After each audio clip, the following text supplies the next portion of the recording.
Welcome to lecture series on the course Calculus of One Variable. In this session, we would discuss the notion of convergence of a sequence. Now, to discuss the broader behavior of sequences, I would pick three examples of sequences. The first one, I would take xn, the sequence xn, which is defined as xn is equal to 1 by n. The other example I would take is xn, which is defined as n square for each natural number, and the last example I would pick xn is equal to minus 1 raised to n. So, through this example I would try to convey all the possible behavior of sequences that we can have when we talk about the conversion of a sequence. Now, if you see the geometrical approach of this sequence is nothing but if I write down this in an infinite tuple, then it is for n equal to 1 I get 1, then 1 by 2, then 1 by 3, and then 1 by 4, 1 by 5, and nth term would be 1 by n, and this goes on. So, if you see the geometrical approach of this sequence, we would draw a rough picture. So, for each n we will have xn,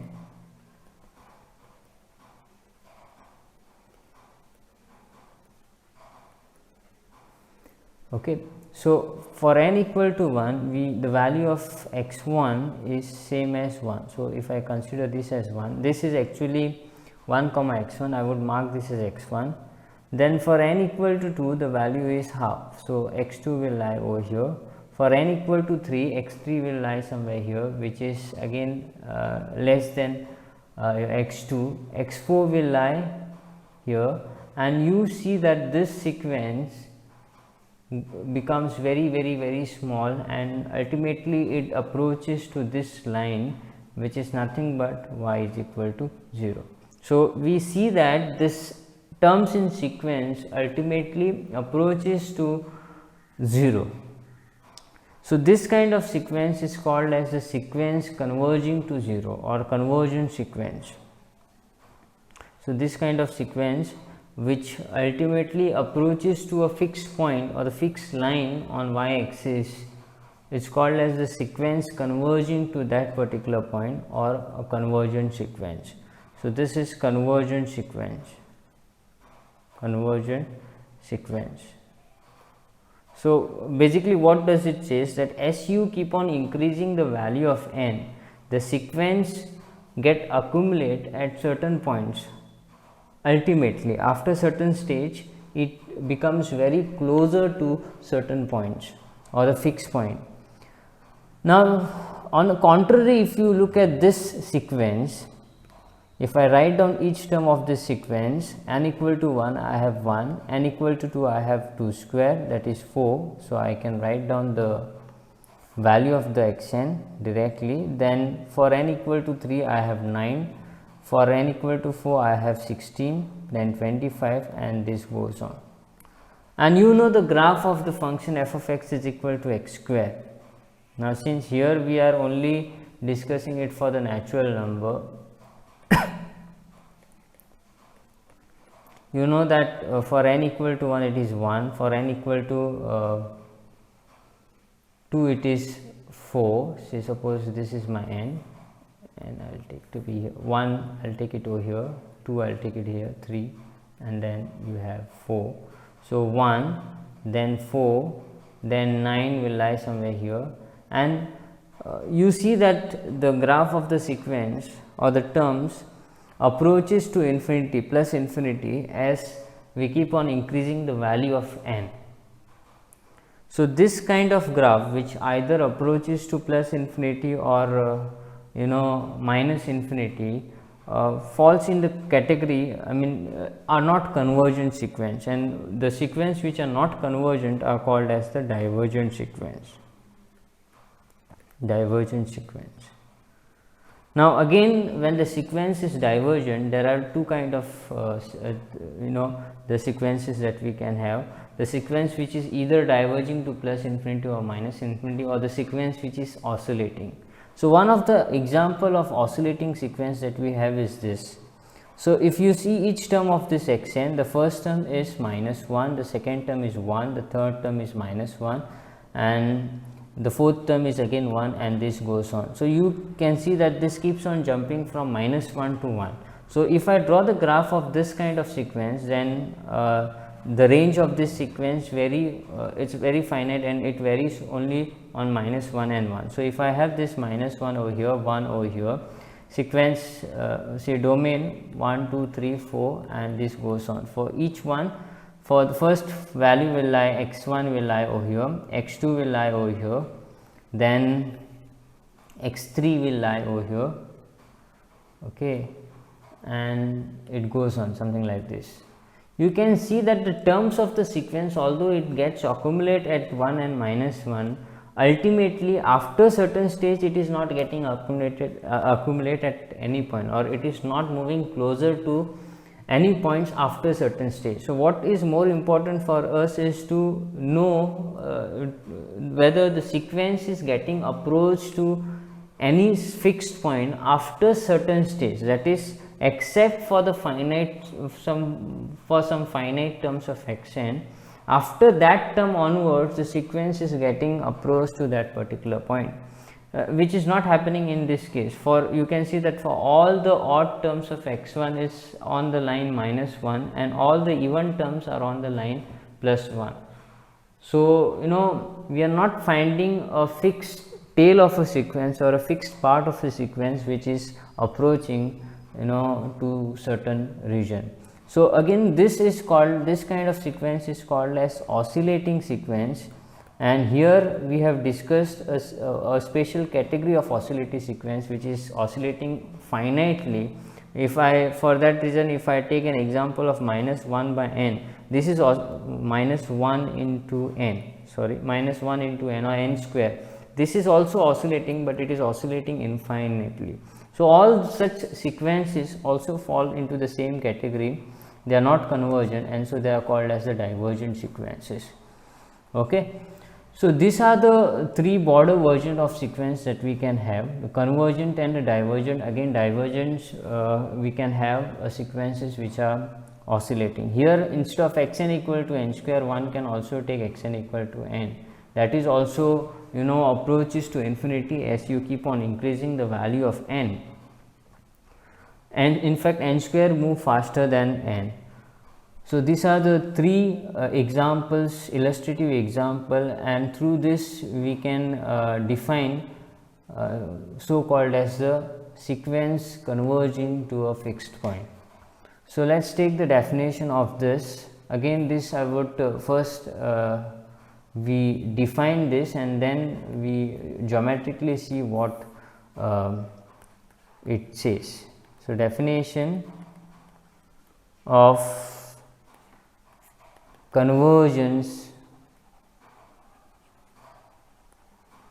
of a sequence.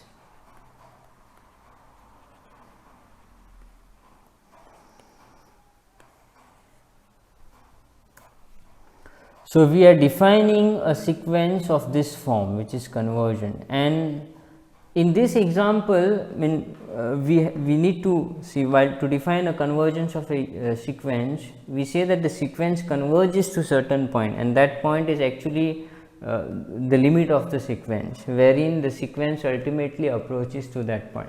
Now, in this case, as we all know that when n tends to infinity, its upper bound is actually 0 of this set. If I consider the range of the sequence or range of this function, then I can talk about its upper bound and lower bound. So, upper bound is 0, in fact upper bound is 1 and the lower bound is 0, and so in fact its infimum is 0, and we see that the sequence is approaching to 0 as we keep on increasing the value of n, and so we can say that the sequence converges to 0. So, basically now this is one example wherein sequence converges to 0. Now, we can have a sequence converging to any fixed point. So how do we write down? So that's wherever it converges is called as the limit of the sequence. So how can we define a sequence which is converging to say certain point x, a certain point L? So basically it would mean as same as saying that when you keep on increasing the value of n, the terms in xn, that is your xn will become very near to L. So I intuitively use the notation limit. So I'll write down here. So this is simply to produce the definition for this sequence. Limit of xn as n tends to infinity. This is the usual notation most of the, even for the function we used to find its limit. This is equal to L, that is in simple word, when n increases,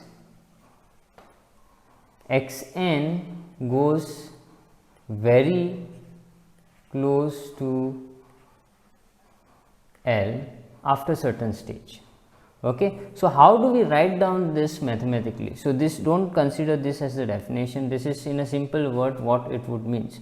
So definition in a simple word, say suppose geometrically I take this as my sequence, say this is the value L, and I would draw a dotted line over here, and I am claiming that the sequence is approaching to this point ultimately. So for n equal to 1 and 2 and 3 and 4 and 5 and 6, 7, 8, 9 and goes on. So suppose I have the term x1 which is lying over here, say this is 1 comma x1 basically, 2 suppose lying over here, x2, 3 lying here, 4 lying here, then 5 lying here, then 6 lying here, 7 say lying here, 8 say lying here, 9, 10 also say suppose close to this line, and all the rest of the point is coming approaching to this. Now you can see that although some finite terms of xn is not close to this dotted line, but after certain stage all the terms of xn is approaching to this line. So how do we formulate this mathematically? We always do this in terms of taking any epsilon band over this or any epsilon neighborhood around this point L. So that's how the formulation is done. So what we do is that we consider we take a very small epsilon, no matter what is the value of epsilon. So this point would be L plus epsilon, and this point is L minus epsilon. So this is your epsilon band. So for any epsilon we have this epsilon band. So this whole region is your epsilon band, it's 2 epsilon band, because the distance of this L minus epsilon to L plus epsilon is 2 epsilon. So our task is to find a natural number such that after that point onward all your xn lies in this epsilon bond, and this should happen for given any epsilon positive, and then only I can say that the sequence or the limit of the sequence xn is equal to L, or the sequence xn converges to L. So in this case, if this is my epsilon, now this epsilon I have taken closer to L, you can take any epsilon positive, even it might be very small, still I should be able to find a natural number. Now in this case I can see I cannot take x4 because x5 is lying outside this epsilon band, x6 is also lying outside this band. So x7 onward you can see that x7, x8, x9, x10, all this term is lying inside band. So I can think of this as my natural number n. So what I can say is that given any epsilon positive, all xn I am able to find a natural number n such that all xn lies in this region L minus epsilon to L plus epsilon for all n greater than or equal to this capital N. So, I would call this as say n naught if I want. Okay. So, that is how it. Now, this choice of n may depends on what epsilon you are taking. If I consider epsilon to be a very small, say still I should be able to find a natural number such that all xn should lie in that. So, I consider that this x6 lie outside the epsilon band, and say you can see now all this would lie in the, for my convenience. So, please excuse me for the diagram as it is not neat. I cannot consider this n, nor I can consider, because this x set is lying outside the epsilon band, and you can see that x9 onwards all this will lie in this epsilon band. My epsilon is in such a way. So, I can consider my n as this. So, for this epsilon I choose my n1 as this natural number such that after that point onwards all xn lies in this L minus epsilon comma L plus epsilon. That is exactly same as saying the distance between L and all the xn is strictly less than epsilon. Okay. So, we know this property mod of x minus is less than epsilon. This is same as x is lying between a minus epsilon comma a plus epsilon. So, whenever I say that xn lies in between L minus epsilon comma L plus epsilon, I can use this definition. So, this would be same as saying xn minus L is strictly less than epsilon for given any epsilon positive. So, now we formulate the definition of this conversion of sequence on a fresh page. So, definition: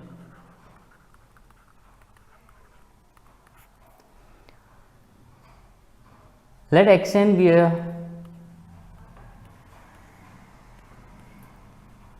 real sequence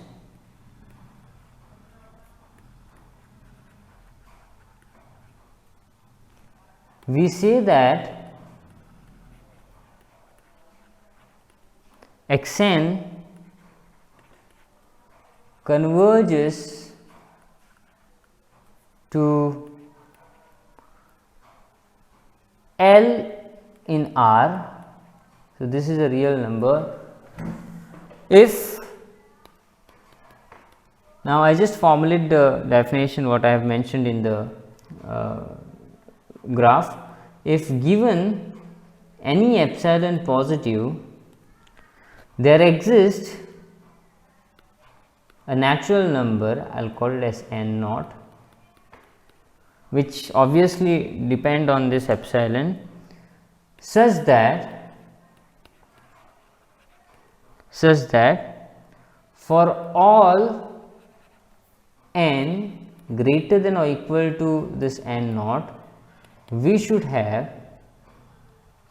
have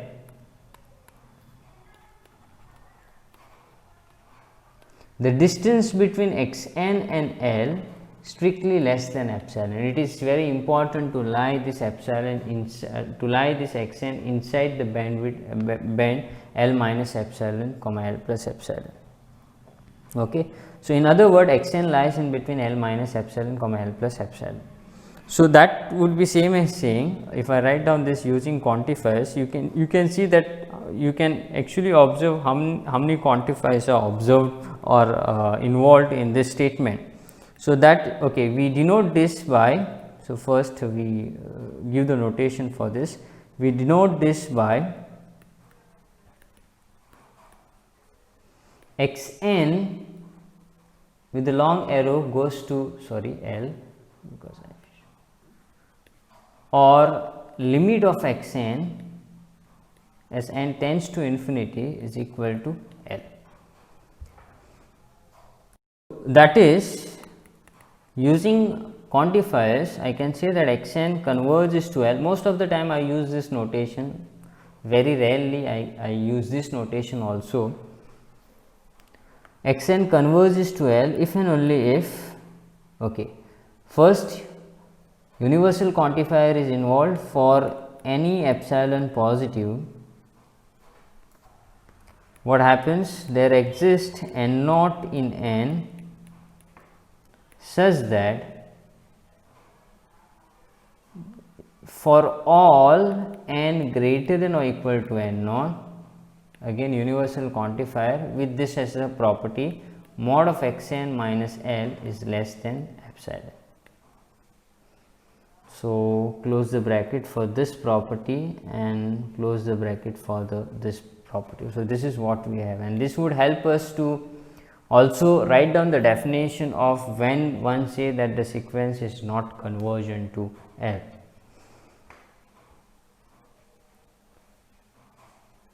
When xn is not convergent to L, when xn is not convergent to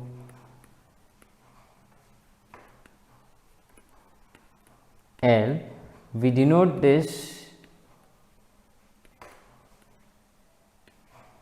by xn arrow with the strike is not convergent to L, or limit of xn as n tends to infinity is not equal to L. And so, when do we say that the sequence is not converging to L? So, xn is not converging to L if and only if from here you can now you can see that this is an statement involving three quantifiers.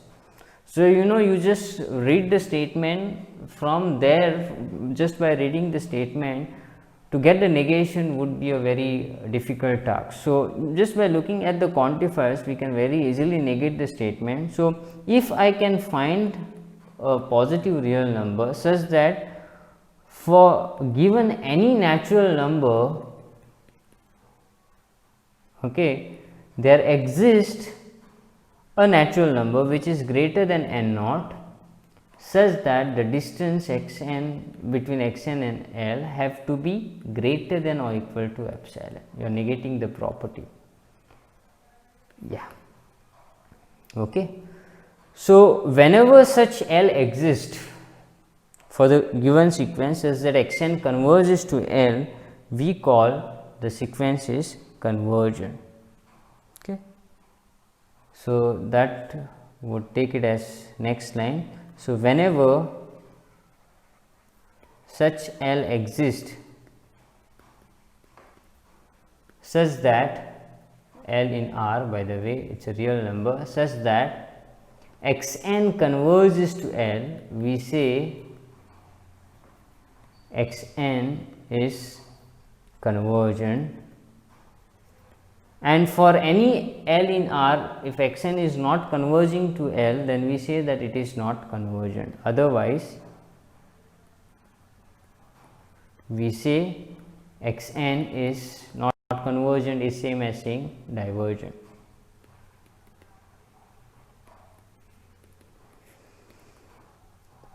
Now, this part in the definition for all n greater than equal to n naught, we want this xn to lie in the region L minus epsilon to L plus epsilon. So, that part of the sequence is called as the tail of the sequence. So, ultimately what should happen is that for given any epsilon positive, we should be able to produce a tail of a sequence which lies in the interval L minus epsilon to L plus epsilon. So, we take that also as a note.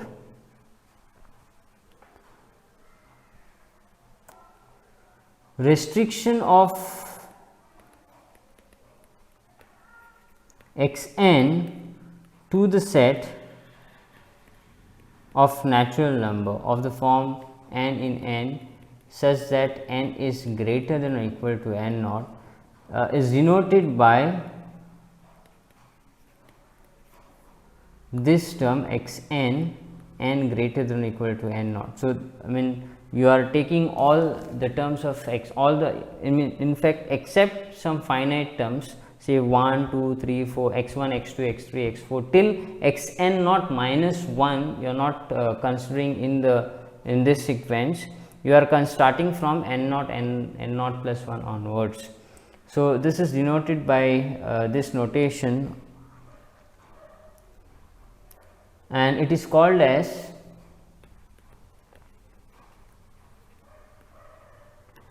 tail of the sequence xn, tail of the sequence xn. So if xn converges to L, then we want entire tail after n naught to lie in the interval L minus epsilon comma L plus epsilon. Fine. So now we will have a look of certain examples of sequences and their limit, and also we will see certain divergent sequences, and we will see how to show that the sequence are divergent.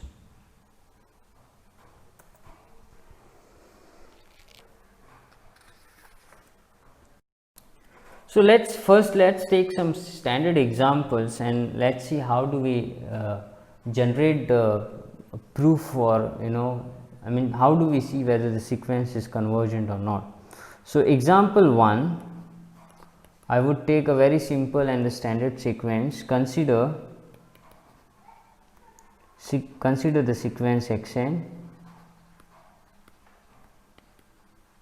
where xn is defined as C for all n belongs to n.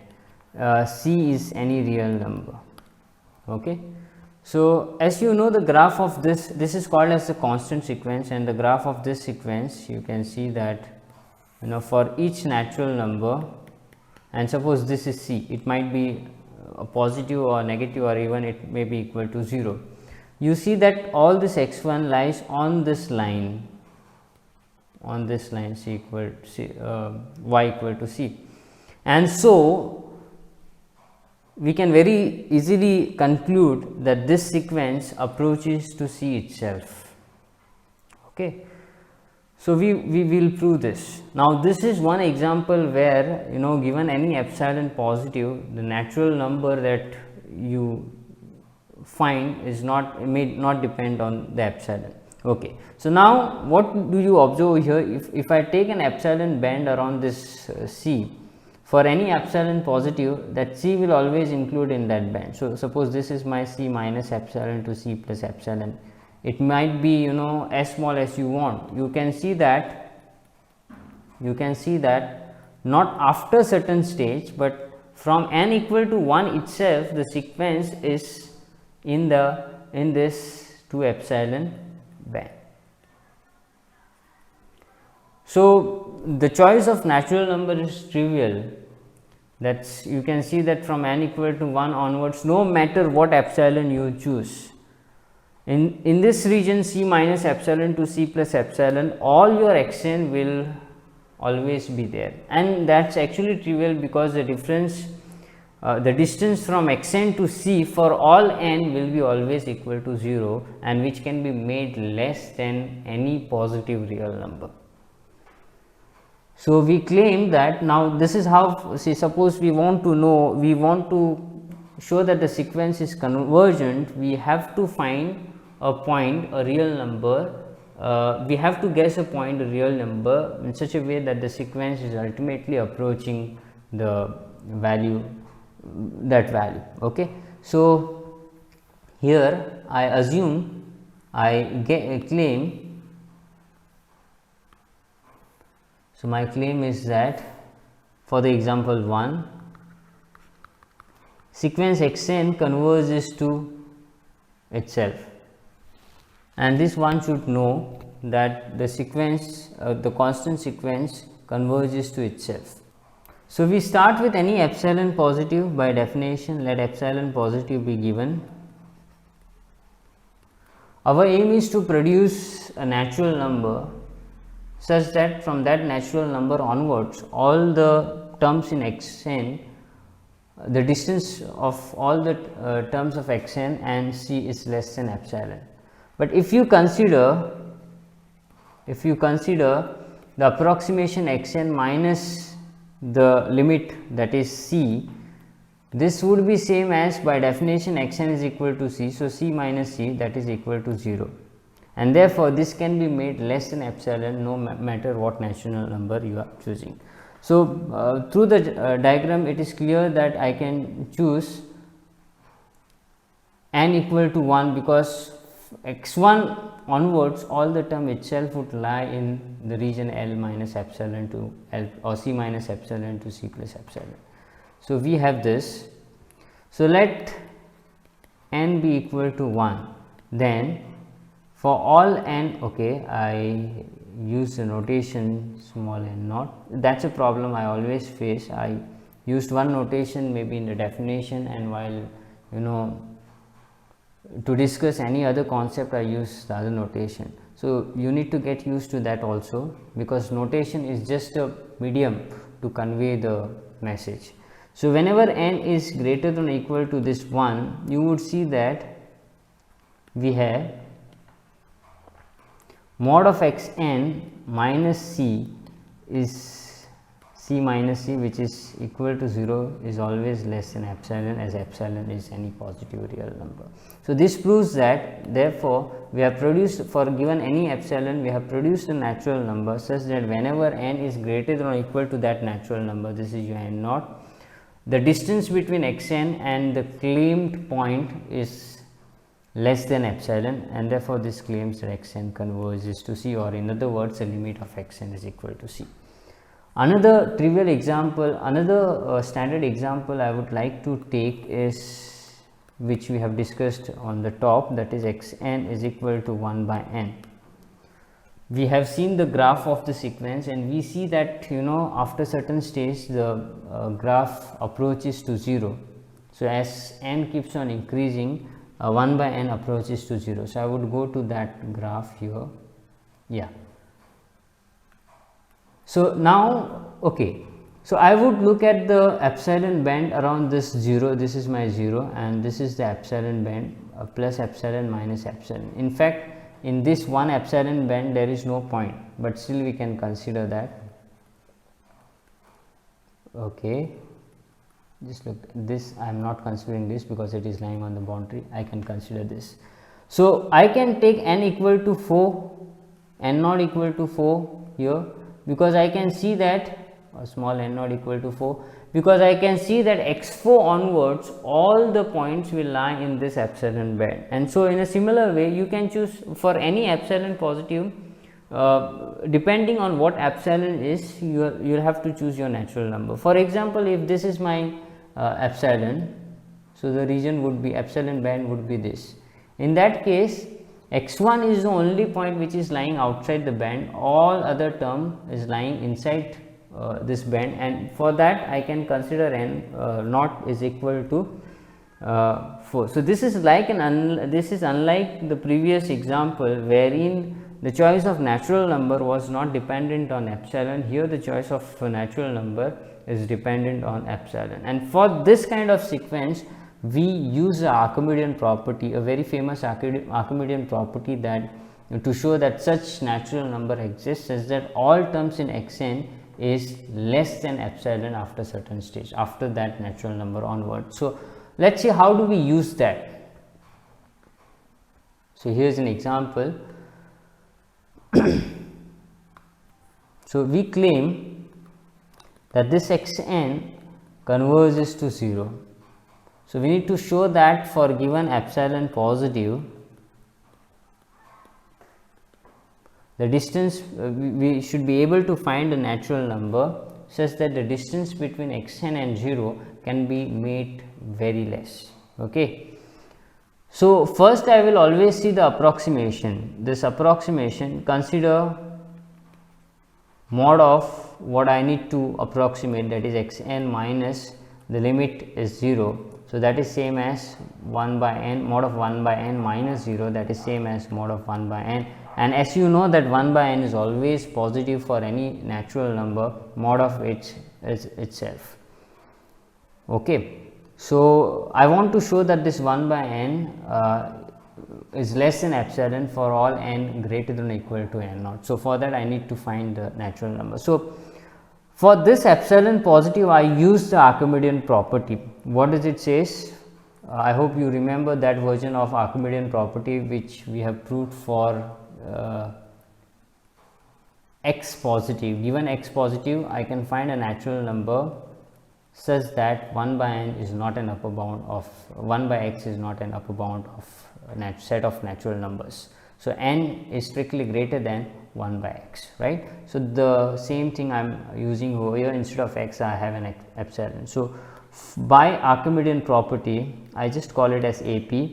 For epsilon positive, there exists a natural number n naught in n such that I will write down over here. 1 by epsilon is not an upper bound, so n naught is greater than 1 by epsilon. I would call this as star. So that is, we have I will write down this in terms of 1 by n naught. So that is same as saying 1 by n naught is strictly less than epsilon. So this is what we have. Okay. So now I want to show that this 1 by n can be made less than epsilon for all n greater than or equal to n naught, and that's very trivial from here. So whenever I see my terms x n naught onwards, that is for all n greater than or equal to n naught, 1 by n naught 1 by n in that case will be less than or equal to 1 by n naught, which in turn is now less than epsilon. So thus for all n greater than or equal to n naught, we have 1 by n less than or equal to 1 by n naught, and whenever 1 by n is less than or equal to 1 by n naught, we know that 1 by n naught is less than epsilon for for this n naught. So this is less than epsilon from double star. And is that enough to say that we are done? So we have shown that 1 by n minus 0, in fact mod of this, because 1 by n and its mod is same, is less than epsilon for all n greater than or equal to n naught, and so we have proved that the sequence 1 by n approaches to 0. So what at the end what we have proved is that therefore for given epsilon positive, we have shown that there exists a natural number n naught in n such that 1 by n minus 0 is less than epsilon whenever n is greater than or equal to n naught. And so this proves that x n, that is equal to 1 by n, converges to 0. So that is a proof for this. I would take one example which is not convergent, and in fact the same example which we have discussed on the top, that is that is the third one, x n is equal to minus 1 by n. So we would show that it is not convergent. Third one, x n is equal to minus 1 by 1 raised to n, okay, for each natural number. So as we know that this sequence is oscillating and it is not approaching to a particular point, ultimately we claim that this sequence is divergent. So x n is divergent, and to show that it is divergent, we apply contradiction away. So we prove this using contradiction. So if possible, x n is convergent. So what does that means? That therefore there exists a real number such that x n converges to x, and whenever x n converges to x, for any epsilon positive, we should be able to find a natural number such that the distance between x n and x is less than epsilon. Okay. Now we observe one thing over here from this given term. I will go to the graph of this x n. The graph is drawn here. Yeah. You can see that the distance between any two terms in this x n will be either equal to 0 or it will be equal to 2, because this distance is 1, this distance is 1. So the sum would be 2. So if you take the odd terms, then the distance will be 0, or same way if you take the even terms in x n, the distance will be 0, and if you take odd or even, then the distance will be equal to 2. And you are saying that this x n is converging to some point. So if possible, that is to say Suppose that x lies over here. Now what I will do is that I will take one particular epsilon positive, and for that epsilon positive we know that the result should hold.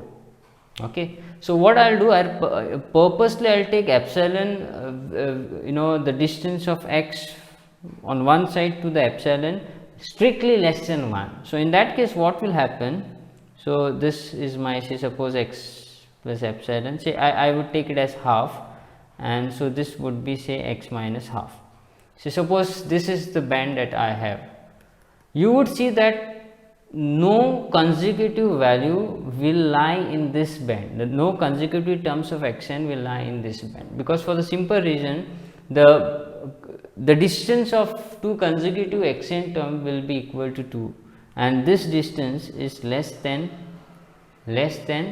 in fact it is equal to 1. One can very easily see the distance of x plus half with x minus that is the difference x plus half minus x minus half is nothing but 1. So this distance is 1. So anything, any points whose distance is strictly less than 1 can lie in this region. Okay, and since we know that the distance between two consecutive points is strictly greater than 2, it should not lie over here, and ultimately no such point, after certain stage there might be certain points lying if that x is very closer to 1 or minus 1, but two consecutive points will never lie in this band. So that would give me observed result if I suppose that, if I assume that the given statement, the given sequence converges. So that is the whole idea. I would take an epsilon. In fact, in this case I have taken epsilon to be half. For that reason you can take epsilon to be any quantity which is less than 1, and by the definition the result, the next part of the definition should remain true for this epsilon as well. So let epsilon be half, which is equal to, which is greater than 0. So therefore, since now xn converges to x, you should be able to find a natural number n naught in n such that mod of xn minus this x is less than half, right? And so if in a particular case, if I take this should happen for all n greater than or equal to n naught. So in particularly if I take n to be equal to 2 n naught, which is obviously greater than this n naught, because I don't know whether n naught is even or odd. So I would take the integer, or I would take a natural number which is greater than n naught and it is even as well as odd. So the particularly this statement will hold for, I will call this a star, will hold for n equal to 2 n naught and n equal to 2 n naught plus 1, since both are greater than or equal to n naught. Okay. Therefore, we should have mod of x to 2 n naught minus x less than half, and also I should have x 2 n naught plus 1 minus x is less than half, right? And so that is same as saying what is x of 2 n naught, that is minus 1 the whole raised to 2 n naught minus x is less than half, and this would be same as minus 1 the whole raised to, this is not 2 suffix n naught, it is 2 n naught plus 1 minus x is less than half. So that is same as saying this is same as 1 minus x is less than half, and this is same as saying minus 1 minus x is less than half. Okay. So now using this I can compute the distance of 1 and minus 1 or minus 1 and 1. This distance, as you know, that it is always be 2, but this can also be computed to this and I would get the result which would be contradicting some major properties of real number. Now just look at this I would balance at 1 minus x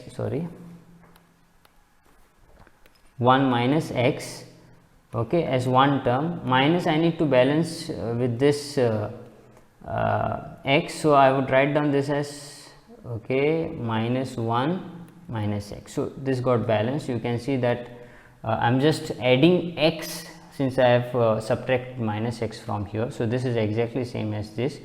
Now you can apply the triangle inequality considering this as one term, this as another term. So this would be less than or equal to mod of 1 minus x plus, even though here it is minus, I can split it as plus, minus 1 minus x.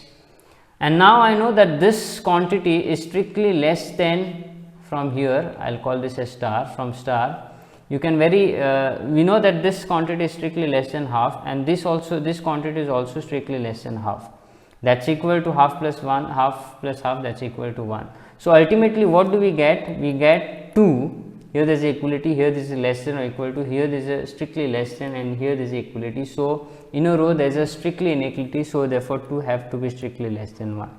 Is this not a contradiction? This is contradiction to the fact that 1 is less than 2, and here we have proved that 1 is greater than 2. So this is an absurd result. This proves that our assumption that there exists a point x such that xn converges to x is false, and therefore xn is not converging to any point, and therefore we say that the sequence xn, that is the sequence of minus 1 the whole raised to n, is divergent.